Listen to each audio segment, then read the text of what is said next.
sheep's heart, and on the outside we know it's the anterior side because this is the anterior ventricular sulcus coming along here.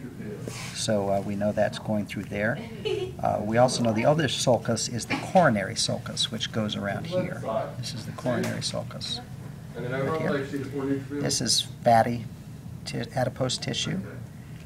This is going to be apex, which is the bottom, or I mean it's the pointed part of the heart. All right. Okay, and yeah, the auricle, if we open it up here then, is that one right there? Okay. All right, that's would be the right auricle, because this is going to be the right atrium, right? So you have the right auricle here, and you have the right atrium. It's got a thinner walls, and it's going to go, it's the pulmonary one. So this would be your atria. This would be your valve here, which would be your tricuspid. Yeah, tricuspid valve. And your right ventricle. And this is the wall then of the right ventricle. And this is your interventricular septum between the two. Where does that start at?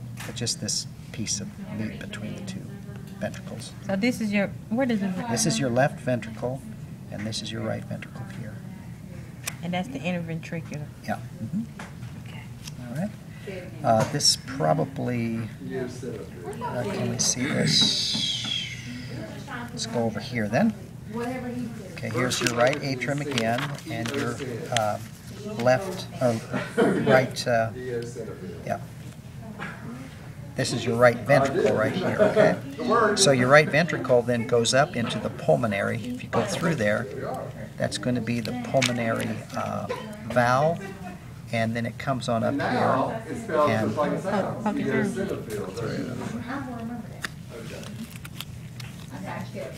whoops! Oh, here's the heart. It's right there.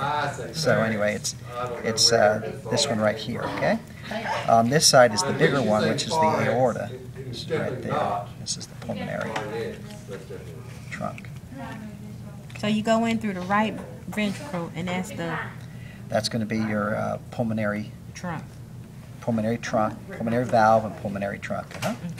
Your left ventricle then is going to be your bicuspid valve here, and these strings attached are the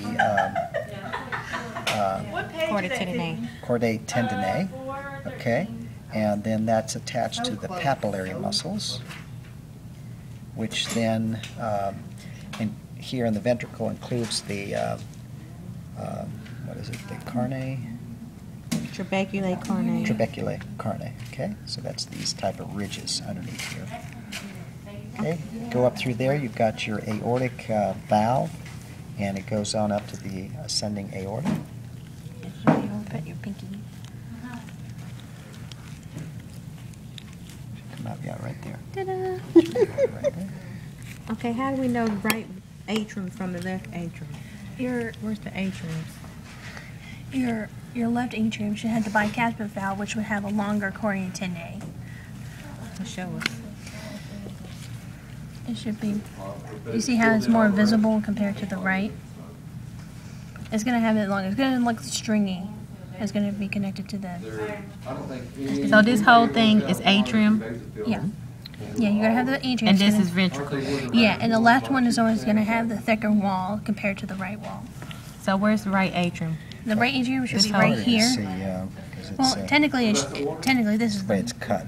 Yeah, it's not very cut well, but that should be the right atrium right there because it's right connected to the right auricle. Mm-hmm. And then you've got here the valve, tricuspid, which is right here. Yeah. And then this is the ventricle.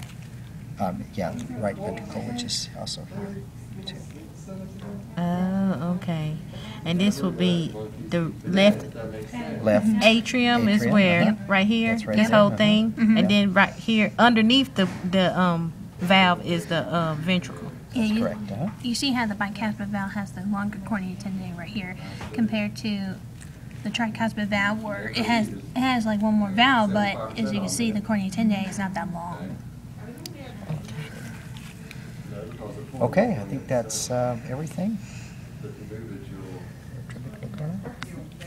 Yeah. Okay.